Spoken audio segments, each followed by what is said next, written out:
Hey Waffle Gang, I do hope you're well. My name is Mark and today we're checking out some more relationship stories, and if you do love a Reddit story, why not consider hitting that like, subscribe, maybe that notification bell too.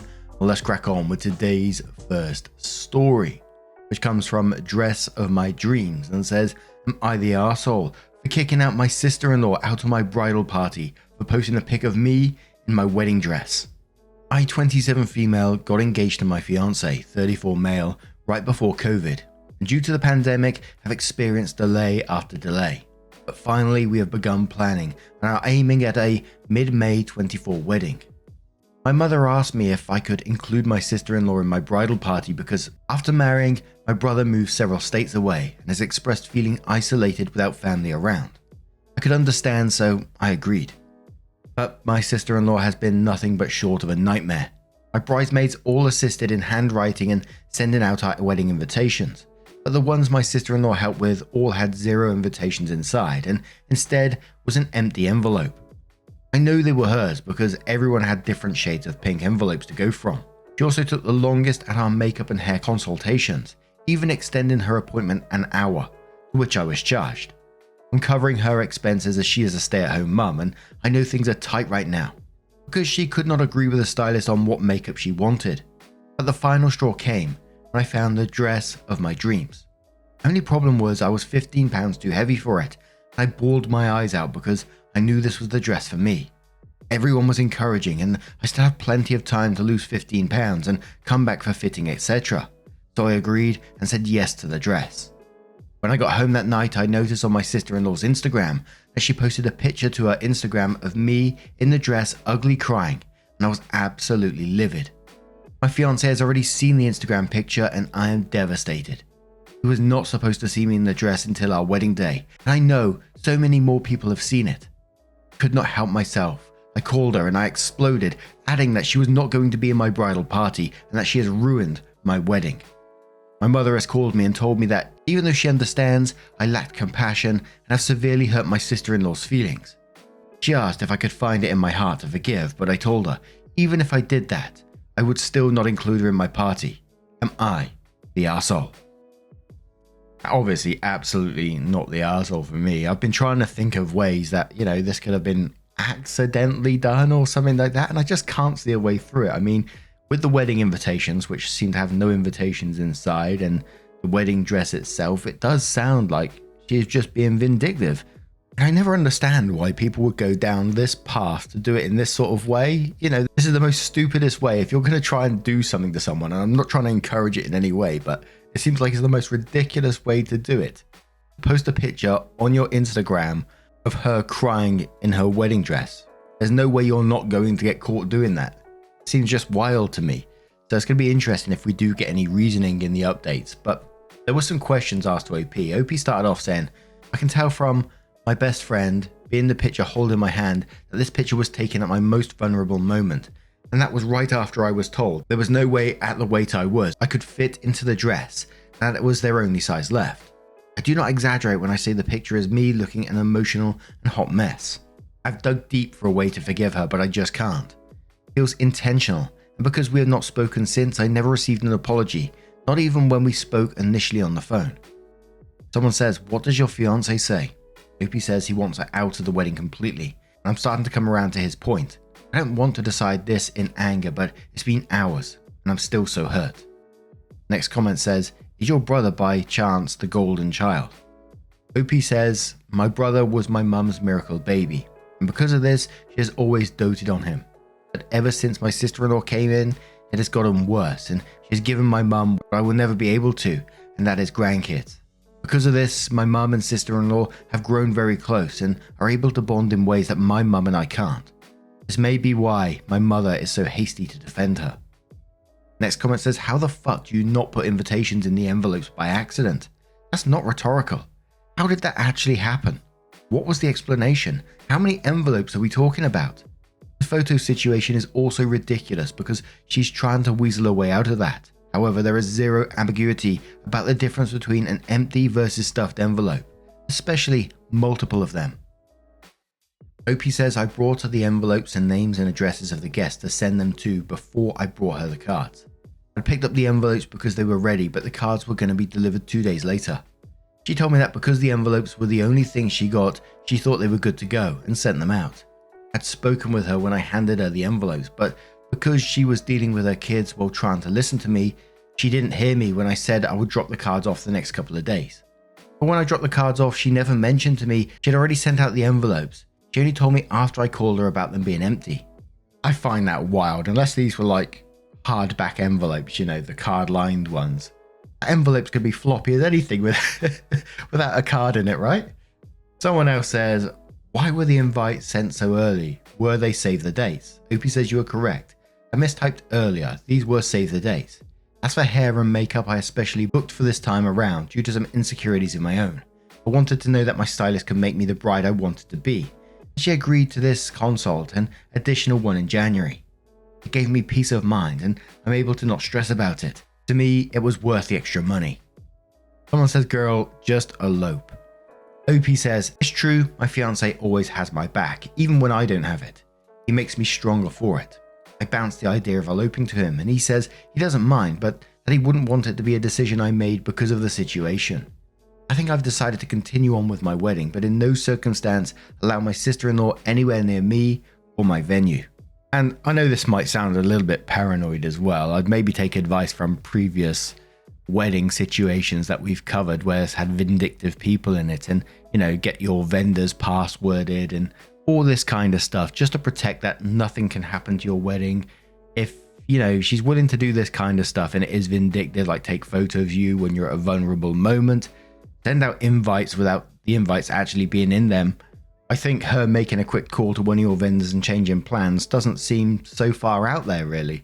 And I hate that I actually know this kind of advice now about passwording vendors. I would have never have thought of that back at like a couple of years back, but hearing some of these wild stories and the situations people go through, you have to protect yourself in all sorts of situations now. Wow.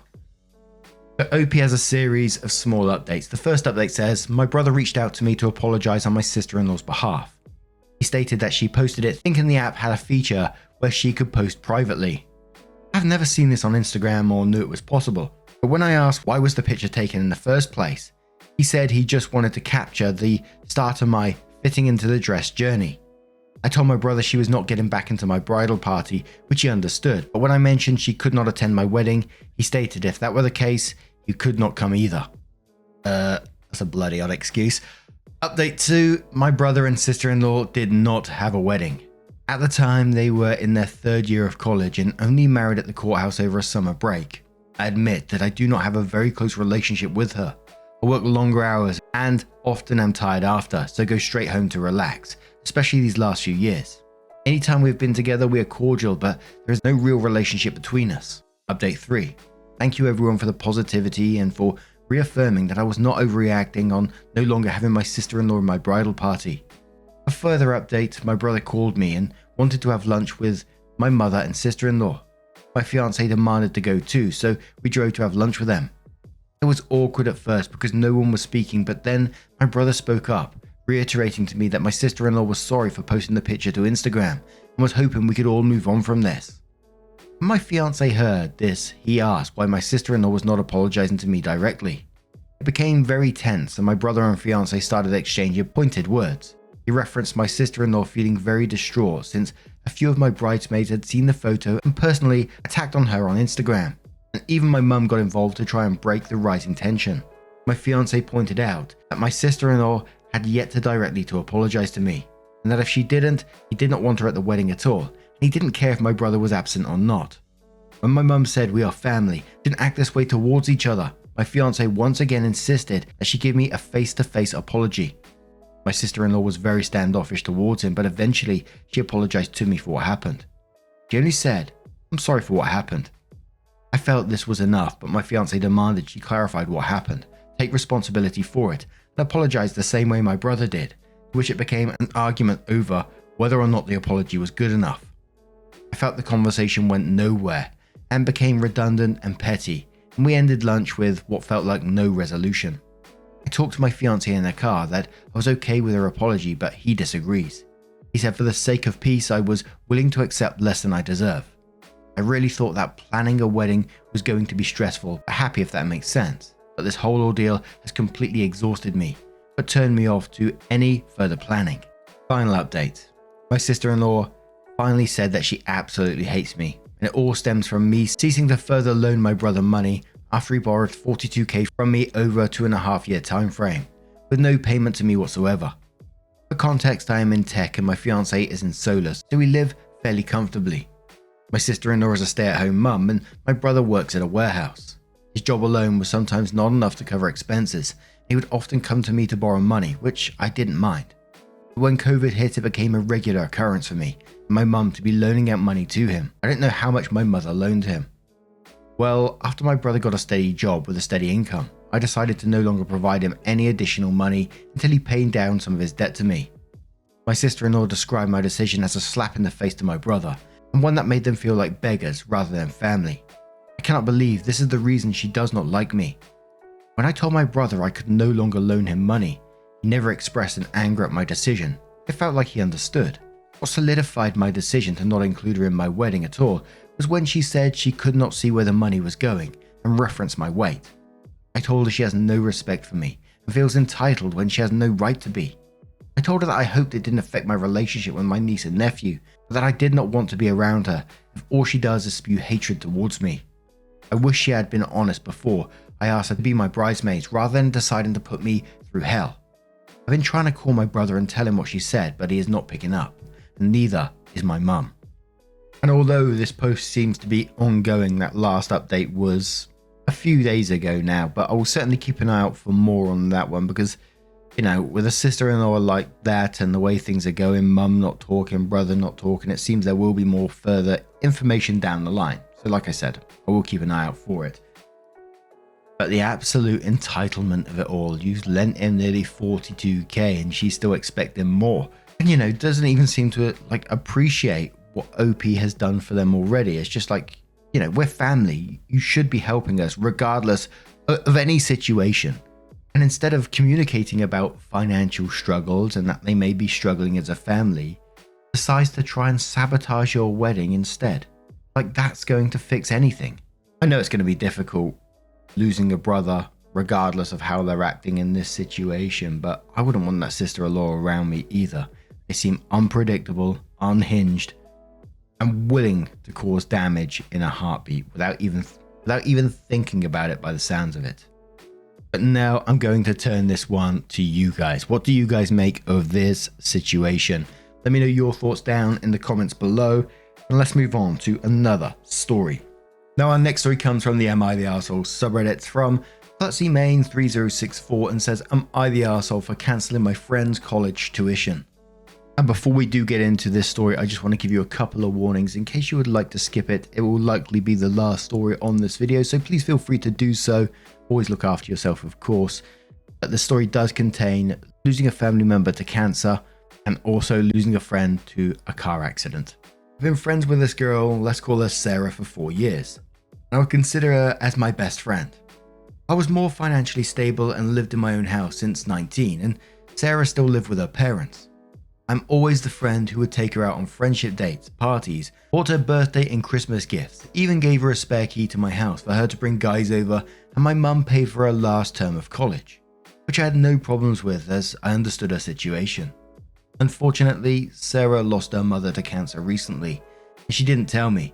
I had to find out days later from a family member.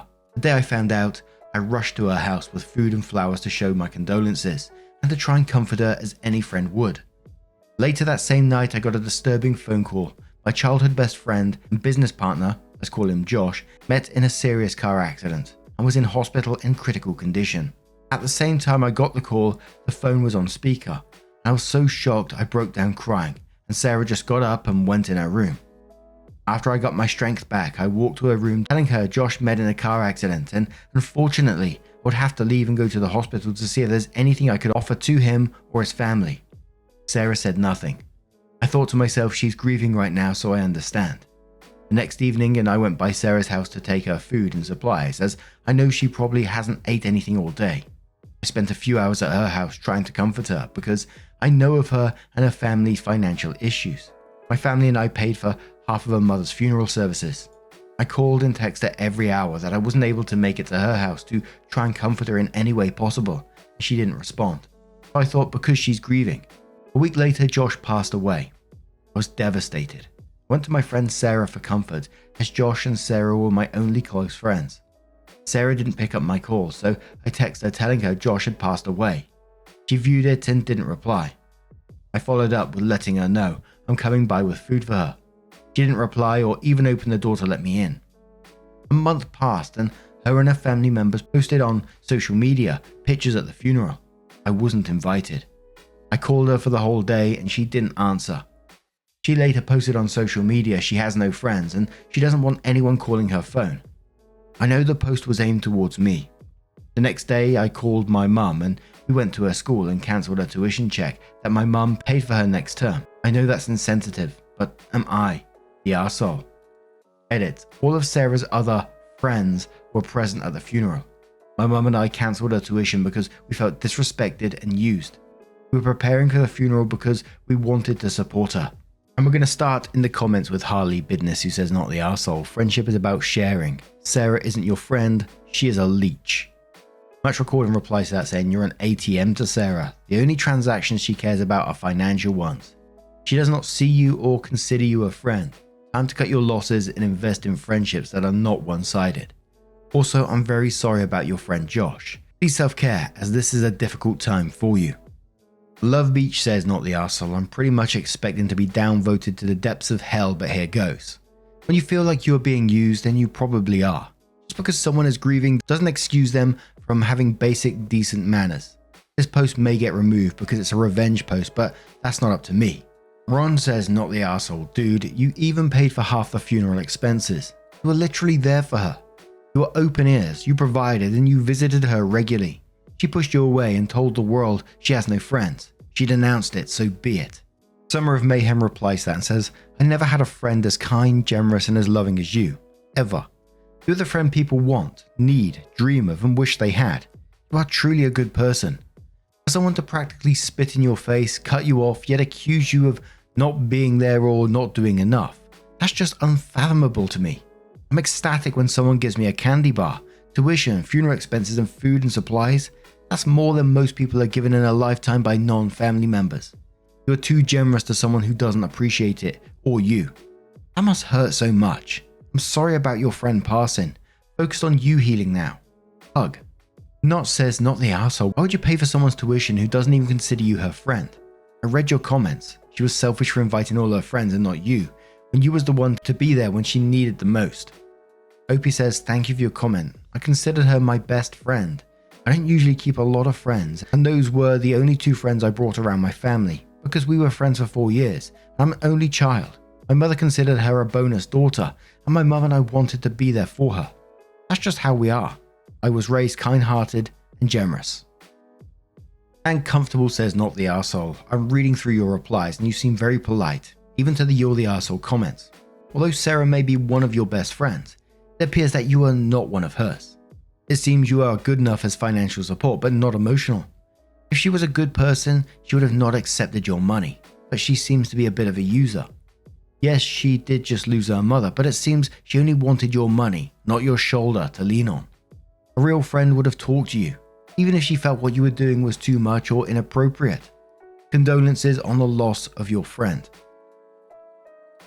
Now, this gave me a bit of a flashback to something that happened a couple of years ago with some sort of self-destructive behavior with grief. And like I always say, grief, mental health, whatever, is never an excuse to treat someone like shit. I'm not trying to defend it or anything like that, but I'm just trying to relate with something that happened. And I had a good friend of mine who was very close to their grandfather growing up.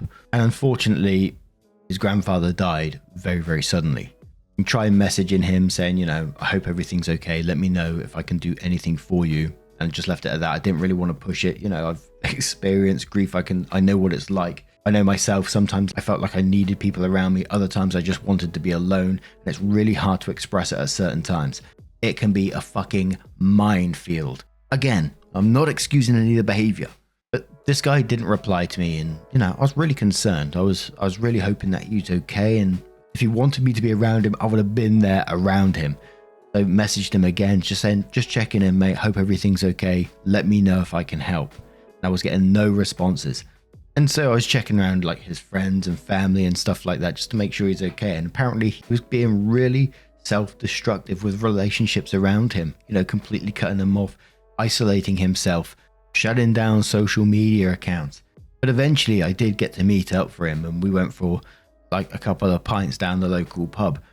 And we were just chatting and stuff. And eventually we got around to like talking about dealing with grief and stuff like that. I'm not one to shy away from that in a conversation.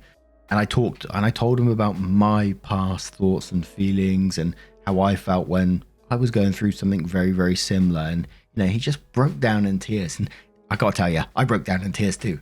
And I won't go into too many more of the details after that, but like within the next couple of weeks, months, whatever it was, he went and sought some help and talked to some people. And occasionally when we chat now, he reflects back on how he was when he was grieving. He says he's still not done grieving. It's something that stayed with him for a very, very long time. And he's not sure he's fully ever going to be over it. But he's felt a way that he can deal with it himself now without, you know, being self-destructive with it at the same time. And again, I'm not saying that's what's happening in this story. I don't truly know. Most of the comments were just going down this way, you know, she's just sort of like using this as a transactional relationship and that the friend is a leech, etc., etc. Which, you know, could very well be the case. I don't know, do I? But I just wanted to relate with a similar situation as well. But now what do you guys make of this one? Let me know your thoughts down in the comments below. And just a huge thank you from the bottom of my heart for getting involved in today's stories. Your love, your support, your time always means the absolute world to me. So thank you so much for being involved. Hopefully, I'll see you in the next one. Take care and much love.